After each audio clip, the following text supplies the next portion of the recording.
Good morning, everyone. Today we're going to be recapping the NGS headline because at the time of this recording, it just ended. Now, the very first thing I want to make clear to everyone is November is going to be quite a quiet month. It's nothing crazy. There's no insane content that we must do. But in December, there is something that really impressed me. And let's watch this video first. Calculations complete. Solution discovered.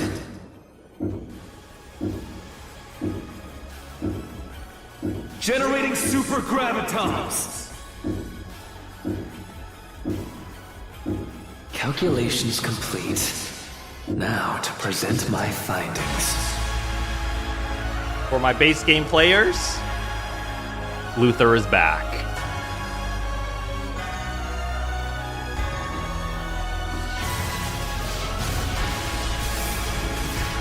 So this boss fight was really fun, and I'm glad that we're able to fight him again in December. And more importantly, he's gonna call us ARKS trash again, or pieces of ARKS trash. But nevertheless, this is gonna be one heck of a boss fight because they are back. I do not know how they're gonna introduce him into the story. I am a little bit concerned that they might not explain anything and just throw Luther in here and be like, here he is, enjoy. There is a high possibility that they'll do that. Yes, there is the time stop mechanic here that will happen as well. I am Luther the Fallen. I am one with the Akashic Records.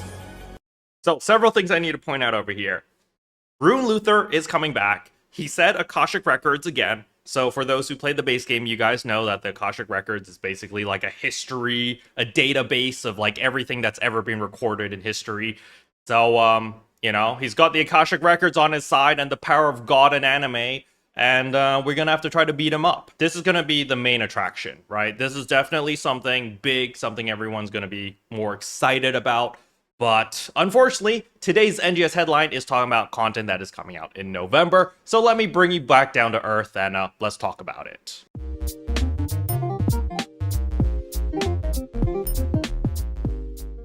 Alright, so what can we expect in the month of November? There is solo content and group content. However, the solo content, I believe, is kind of what they're going to be enticing more people to be doing, and that is, of course, the extra duels. So for those who don't know, we currently do have an extra duel quest where you have to fight Masquerade, floors 1 to 100, and, it's pretty much a cakewalk until you get to, like, floor 90 and above, then things start getting a little bit more difficult. They've decided to scrap that type of, like, leveling mechanic or floor mechanic, and they basically just dumbed it down to 5 different ranks. Instead of 100 ranks, where it took forever to get all the way to the harder content, now there's just going to be 5 ranks for this extra duel quest, which is the Planetfall Strike. Now, there are going to be multiple different stages for the Planetfall Strike. However, at the very beginning, literally tomorrow, we are going to be getting stages 1 and 2. So, this is just another solo piece of content, super high difficulty stuff where you get to test your skill and your gear and beat up on some enemies. Now, for the majority of players, if you're not min-maxed and you don't care about this, you don't need to do this. This is solo content, it is optional content, and the main reward through this is cosmetic rewards. You do get a cool cosmetic reward at the end when you complete rank 5 of every single stage. Now, they will be slowly releasing more of these stages as time goes by. I believe by the end of November, you get like a total of 6 stages or something.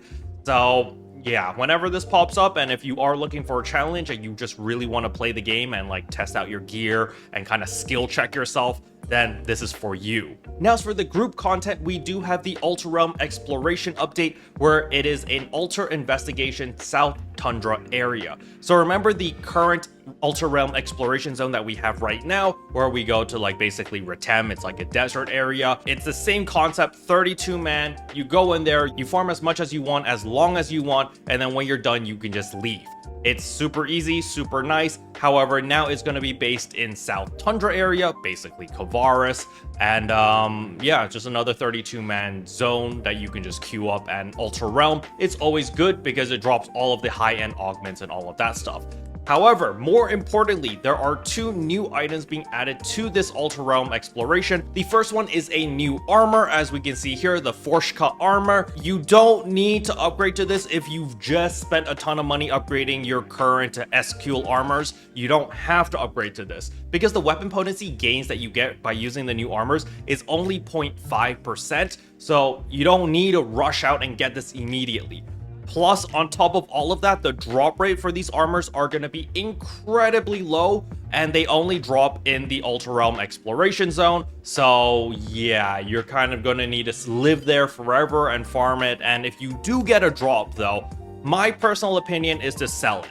That's my take on it, because I don't think it's worth using your augment transfer pass voucher, transferring all of your augments onto this new piece of armor this early.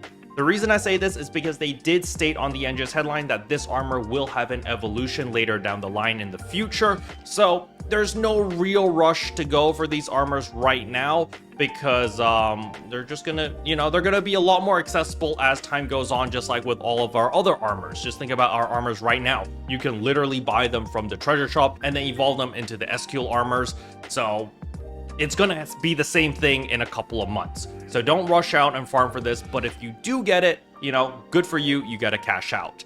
Now, of course, if you are a min-maxer and you're like, Karo, shut up, I want the best of the best right now, and I'm willing to put in the time to farm for it, then by all means go ahead. Or, you might be one of those millionaire whales and just sit back in your chair and just buy it for 100 million Meseta or 500 million or how many 100 millions it's gonna go for, and make someone's day. Now, the second piece of equipment that will also drop in the Ultra Realm Exploration Zone is going to be the Argent Gigas Mastate. This is a new Gigas Mastate that will give you 40 HP as well as 5.75% potency, which is pretty awesome. Now, the Argent Gigas Mastate is a craftable. So in the Ultra Realm Exploration Zone, you're not farming for the capsule specifically, you're actually going to be farming for all of the little pieces over here, the Gland Gigas Mastate, the Magis Gigas Mastate, as well as the Sustaindia. And this is the main thing that you're going to be farming for. As you can see, you do need 50 of them in order to make one of these capsules. So there are 2 directions Sega can go with this. The first direction is something that they did similar with the Crimson Realm when they did introduce the Grau Trials, which we use to make our Terra Trials. These drop like candy. So on the very first day, the prices of these Grau Trials were like absolutely insane. However, within a matter of hours or within a matter of a day, the prices did crash because they literally dropped like candy, and they were very, very easy to obtain when Crimson Realm was available. Now Crimson Realm is gone, and you can only obtain these from the UQ, so the prices have started to go up again. So this is the first direction that Sega could take. The second option is it's going to be super duper rare and it's going to be super hard to obtain, and the prices of these Sustainias are going to be really, really high. So we're going to have to wait and see when this becomes available to see which direction it is, depending on how often they drop. But if the drop rate is really, really low, you can consider just farming for these Sustainias and then just selling them for money, because, that's how you can make a good profit. Now, Sega knows that just adding these 2 items into the Ultra Realm Exploration Zone is probably not enough to entice anyone to actually go there to farm, so they have decided to sweeten the deal a little bit by adding in the Big Bang Scratch Ticket Golds. So these are going to be some limited time task things, which are probably going to tell you to go to the Ultra Realm, farm here, farm X amount of things like enemies, boss enemies, stuff like that, because that's literally what they did before when they introduced Ultra Realm, is like kill 20 of the Renis Retems, but it's going to be the new bosses. Nevertheless, it's probably in your best interest to do it, because the Big Bang Scratch Ticket Golds are worth getting, simply because you can turn them into like Meseta. There's a chance of getting the 10 million Meseta one, which is pretty awesome. And even if you don't get the 10 million Meseta, there are the Augment Transfer Pass vouchers, there's the Augment Protections, a bunch of Star Gems. Everything in the Gold Scratch is of high value, so you're always going to win regardless of what you get. Now, other than that, there's also a new limited time task in the personal shop, which actually rewards you with a free weapon camo. Next up is the SG support item select October 2025 is coming back. So for those who were wondering, Karo, how did you make all your Fixa protection things? How did you get Fixa 3, Fixa 5 on all your different weapons so easily? It's all because of this SG support item select October 2025, or just the SG support item select scratch. You are gonna need quite a bit of star gems though. I believe you need to spend like 2,000 or 4,000 star gems in order to get basically all the key items. So that is going to be pretty costly for a lot of people, because I understand that most people don't have like, you know, thousands of star gems that's sitting around. But nevertheless, this is coming back. So if you do have the star gems, you might want to consider this if you are planning to put them onto your new weapons or new armors, and you need to redo fixes and stuff like that. But jumping back to the Ultra Realm exploration, the big thing over here is that they have enabled all ship matchmaking. As you can see right here, every Ultra Realm exploration quest supports all ship matchmaking, so that is really, really nice. Basically, the main problem that Ultra Realm Exploration Zone had, as well as the Combat Zone had, was there was no all-ship matchmaking, so it really was difficult for certain people playing on certain ships to find a full group, since the Exploration Zone is a 32-player exploration zone, so you know you need a lot of people to be running around with you to kill all of the different mobs and complete all the different tasks. But with all-ship matchmaking, this should alleviate this issue. The only thing that I'm a little bit concerned about is the lag, because we didn't have all-ship matchmaking before, and the servers were already like pooping itself. You know, it was super laggy sometimes. And so hopefully they've resolved that issue, which is why they've enabled all-ship matchmaking. Fingers crossed, touch wood. And that pretty much concludes the first half of November. Other than that, there's like 50 different AC scratches. There's so many different AC scratches and different stuff going on. But as for content itself, it's really just that. So to sum it up, for solo players, it's going to be the extra Duel Planetfall Strike. And for group players, it's going to be the Altered Investigation South Tundra Area, or Ultra Realm Exploration. Now let's fast forward to the second half of November. So from November 19th and onward, we are getting Relay Quest back again. Relay Quest is kind of like the party mode. Basically, every 2 days, it's going to have a different game mode. Some might be very arcadey, some might be kill X amount of enemies, some might be parkours, and you know, there's just a bunch of different mini games.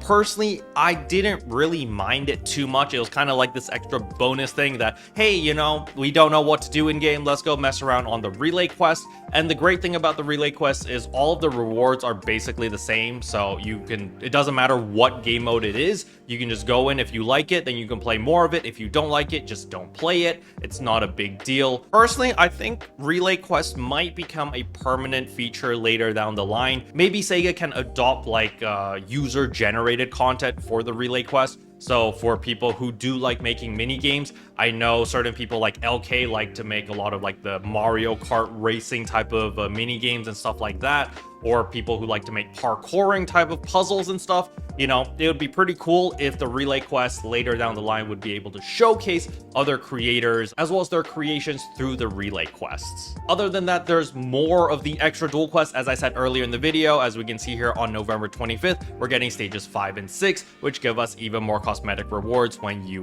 complete it. And that pretty much concludes the NGS headline. So as I said earlier in the very beginning of the video, November is a very quiet month. There's nothing really crazy going on. Yes, there is the new armors that you could farm for. Yes, there are the new augments that you could farm for. Personally, I'm going to farm for the augments, but it's not going to take that long. You know, maybe it'll take like a week or 2 at most in order to get my augments on all 3 pieces of my gear and possibly my weapon. As for the armors, I don't think it's worth upgrading for the 0.5% potency. I might be proven wrong, you know, maybe it gives like 10 trillion defense or something, but I'm not going to be upgrading to the new armors. I'm going to be sticking with my Execute armors for now, and if I do get the armors to drop, I'm just going to immediately sell it. Now, of course, do not forget about the skill rings. I would not be surprised if the skill rings dropped in the Ultra Realm Exploration Zone, and if it drops a lot more common. So that is also something to keep your eye out on. Remember, starting from tomorrow, right after the maintenance, we are going to have a rare drop rate increase for the LTQ as well, the current LTQ, so that's the Halloween one, which is a really good LTQ, by the way. I really enjoy it, so you could just farm that as well. But yeah, for the entire month of November, it is pretty quiet. I'm not expecting anything crazy to happen. I'm probably going to be playing a lot of other games, mainly Do It Night Abyss, because I'm actually addicted to it. It's very much like Warframe, and I'll make a whole separate video about it. I don't want to just gush over how amazing Do It Night Abyss is on this video, because you're not here for that. But yeah, it's pretty chill. until December. We wait till December, and December's gonna be the big month because there's the 4.5-year anniversary for NGS. There's also gonna be the Slayer rework or rebalance. There's also gonna be Luther. There's also gonna be the Legend weapons upgrade. So there's a lot more stuff to look forward to in December, but in November, it's kind of you know? If you wanted to take a break, if you wanted to play other games, now's a pretty good time to do so, as November is quite a quiet month, and you're not really going to fall behind if you take a 1-month break in November. Special thanks to all the members for supporting the channel. It really means a lot to me. Thank you again. But yeah, that's all I wanted to cover in today's video. Hopefully you guys found it helpful. If you did, I would appreciate a like and a subscribe, and I'll see you guys in tomorrow's video. Bye!